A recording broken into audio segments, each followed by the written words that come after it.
జగిత్యాల జిల్లా కేంద్రంలోని పద్మనాయక వెలమ ఫంక్షన్ హాల్లో వెలమ సంఘం నూతన కార్యవర్గ ప్రమాణ స్వీకార కార్యక్రమంలో ఎమ్మెల్యే సంజయ్ ఎమ్మెల్సీ బల్మూరి వెంకట్లో పాల్గొన్నారు. వెలమ సంఘంపై అనుచిత వ్యాఖ్యలు చేసిన ఎమ్మెల్యేపై పీసీసీ అధ్యక్షుడికి ఫిర్యాదు చేశారు. పీసీసీ అధ్యక్షులు సదరు ఎమ్మెల్యే శంకరయ్యకు నోటీసులు ఇచ్చి వివరణ కోరారు.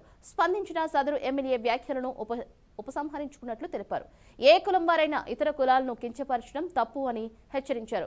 కాంగ్రెస్ పార్టీ సెక్యులర్ పార్టీ అని ఇలాంటి వాటిని ప్రోత్సహించదన్నారు.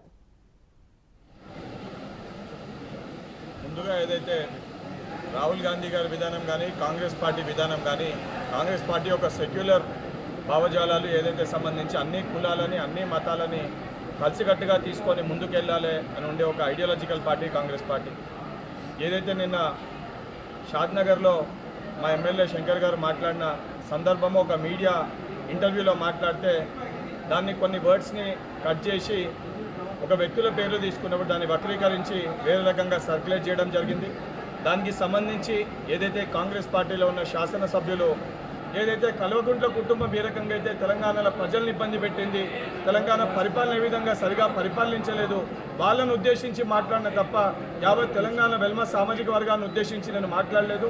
ఆ రకంగా నేను మాట్లాడి వెల్మ సామాజిక వర్గానికి ఎవరికన్నా ఇబ్బంది కలిగినా బాధ కలిగినా ఆ వర్డ్స్ని కూడా నేను ఉపసంహరించుకుంటున్నాను చాలా స్పష్టంగా వారు చెప్పడం జరిగింది. ఆ రోజు ఎన్ని ఇబ్బందులు పడ్డా కూడా పార్టీకి విధేయుడుగా పార్టీకి సిస్టమ్కి విధేయతతోటి ఒక సెక్యులర్ భావజాలతోటి పార్టీ ఐడియాలజీని నమ్ముకొని పార్టీ కోసం కష్టపడితే ఇదే వెల్మ సామాజిక వర్గానికి సంబంధించిన ఒక వ్యక్తికి ముఖ్యమంత్రి రేవంత్ రెడ్డి గారు పార్టీ అధిష్టానము శాసన మండలి సభ్యునిగా ఈరోజు అతి చిన్న వయసులో నాకు అవకాశం కల్పించింది. కానీ ఈ రకంగా వ్యక్తుల భావాలు దెబ్బతినే విధంగా ఏదైతే రాష్ట్ర వ్యాప్తంగా ఉన్న ప్రజాప్రతినిధులు కానీ వ్యక్తులందరూ కూడా వ్యక్తిగతంగా ఎవరిపైన కోపం ఉంటే వ్యక్తిగతంగా వారి పేరుతోటి వారిని దూషించాలి తప్ప ఇలా కులం పేరుతోటి ద్వేషించి ఏదైతే వాళ్ళని తిట్టి దూషించి వాళ్ళ మనోభావాలు దెబ్బతీసే విధంగా ఎవరు కూడా మాట్లాడొద్దని చెప్పి రాష్ట్ర వ్యాప్తంగా అందరూ కూడా విజ్ఞప్తి